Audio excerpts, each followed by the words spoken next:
Charles Barkley out here spitting facts. This video is brought to you by TatumReport.com. TatumReport.com. Link is in the description section. My brand new website where you get all of your news, 100% verified, 100% free. It's going to launch officially tomorrow on July the 20th. So make sure you're there and stay tuned. But until then, you can go on the website right now, TatumReport.com, to subscribe, and then also go on there to donate, support the channel. It's more than a website. It's a movement, ladies and gentlemen. Like, subscribe to the channel, hit the bell to get notifications anytime I go live or make a video. Make sure you still subscribe to my channel, like this video, comment on this video, share this video. Let's get into this. And shout out to everybody that I saw at Chad Prather's comedy show. Chad Prather is the funniest man I know. And everybody that saw me at Chad Prather, thank you so much for all your support, the standing ovation. I love y'all. Let's get into this again. Anyway, so Charles Barkley. We talking about Charles Barkley here. Charles Barkley, I liked him a long time ago, right? I feel like Charles Barkley reminded me of my dad. You know, just a logical dude that's just not buying into the BS. You know, somebody that's not afraid to put his foot forward, somebody that's not afraid to stand up for values and really don't care what people think about him. Charles Barkley do not care what people think about him. He's one of the most genuine and one of my favorite athletes, or you could say retired athletes, Hall of Famers. And I think Shaq is one of my favorites as well. Now, some of them can sometimes be SJWs, but Charles Barkley in this video took the words right out of my mouth. And I just love how Terry Crews and all of these other celebrity types are coming out. I mean, brothers who are coming out and speaking the truth to these lames. These lame black folks that always whining about something, always complaining about something. It has to get checked by the veterans. Anyway, before I say too much more, I want you to watch the reason why I made this video, roll the film. Listen, Deshaun Jackson, Steven Jackson, Nick Cannon, Ice Cube, man, what the hell are y'all doing?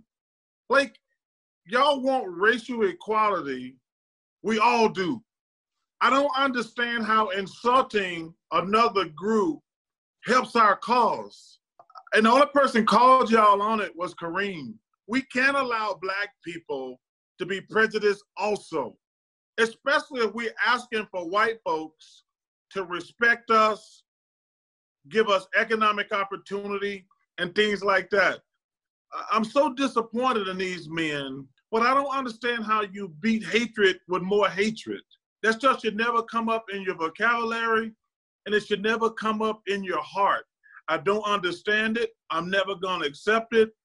And I'm asking you guys, I'm begging you guys, man, you guys are famous, you got a platform. We gotta do better, man. I want allies.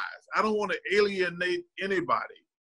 And to take shots at the Jewish race, the white race, I just don't like it because it's not right.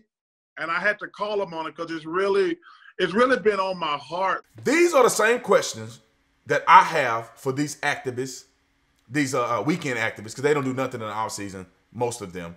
All they do is take a knee and stuff when it's expedient politically, or when it's expedient to make money, or to get fame and celebrity, or to say it because it's jazzy and it sounds good and it's hip, it's popular, all of the above. But my question is, what have you accomplished? Like, what are y'all doing at this point? Because Martin Luther King already dealt with the civil rights thing. I don't know if y'all know your history, but the Civil Rights Act was already passed, right? Black people are equal under the law, equal under the Constitution. So what are you complaining about? Now, the thing is that black people are not going to be favored in the law. They're not going to be favored in opportunities, and I don't believe that they should. I believe that black folks should be given an equal opportunity to succeed like everybody else. There shouldn't be, a ball and chain hanging on your ankles where you can't even, progress in life. I don't believe that should be the case. But in America in 2020, man, look, it's a free country. You can do whatever you want to do if you pursue it. If you dream big, if you view yourself in a positive manner, you have positive self-esteem, you treat people with respect, you believe in God. I mean, what can you not do? But these celebrity types who feel that they have to overcompensate, Let me explain to you. Deshaun Jackson grew up in the hood, Long Beach. I believe he was Long Beach. I played football with Deshaun Jackson in high school, U.S. Army All-American game. A little rough around the edges. He grew up in the hood. First time he made millions, he moved to the burbs with the white people. With the white people. He moved off. All these other dudes move off. Colin Kaepernick, raised by all white family. All of these people are in some way abandoning the hood, and they feel bad about it, so they try to overcompensate.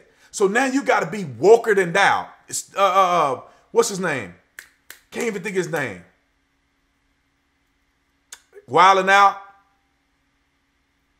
Cannon. I can't think his first name. I think Joe Biden is rubbing off on my mind. Nick Cannon. God, dog it. Nick Cannon. So Nick Cannon is the same way. Nick Cannon was wealthy ever since he was a youngster, doing Nickelodeon stuff. And these people feel like they got to overcompensate. And that's why they're coming out and being outrageous. And people like Charles Barkley is like, what are y'all doing? Like, some of these elder people were around in the civil rights movement. They were around when Jim Crow was in place. Some of these people were around at the height of tension against black people in this country. And now these little youngsters ain't read no history book, don't know nothing about nothing. They out here complaining and trying to protest. I would like to see them be more productive. I wish that Charles Barkley would watch this video, because I would love for Charles Barkley to work with me, and I work with him so we can do things for the black community. Charles Barkley live out here in the Valley. I live in the Valley too. And I probably live close to you. So we probably can connect and do something special. But anyway, if y'all know Charles Barkley, let them know I said that. But I would like to see African-American people, Americans of African descent, and I fall into their little jargon, Americans of African descent, come together and actually do something that's going to make a difference. And there's no need to protest.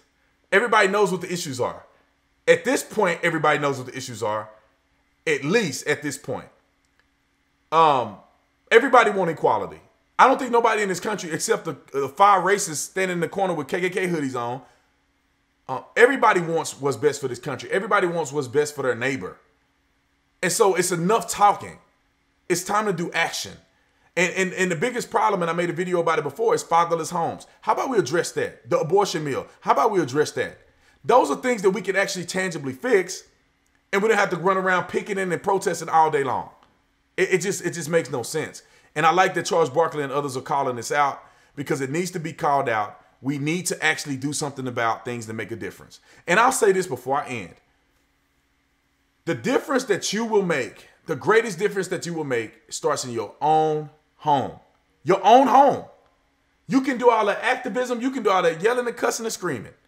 But until you can fix the things that you can control in your own home, you can't fix nothing else. Y'all out here, home burning down, y'all trying to save the world. Worry about your house first. Are you taking care of your kids like you're supposed to? Are you a good father? Are you a good husband? Are you a good wife? Are you a good mother? Those things, I think, are invaluable for you to be concentrating on. And before you get out and want to fix Joe Schmo over here, you got an auntie that probably needs your help too.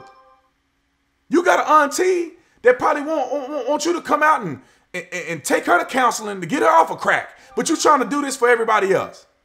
Anyway, my phone is telling me I'm doing the right thing. But I'm just saying, ladies and gentlemen. But anyway, I can talk about this for hours and hours and hours, but I want you to watch the rest of my videos, comment in the comment section, like, subscribe to the channel, visit TatumReport.com. I'll see you on the next one. I'm out.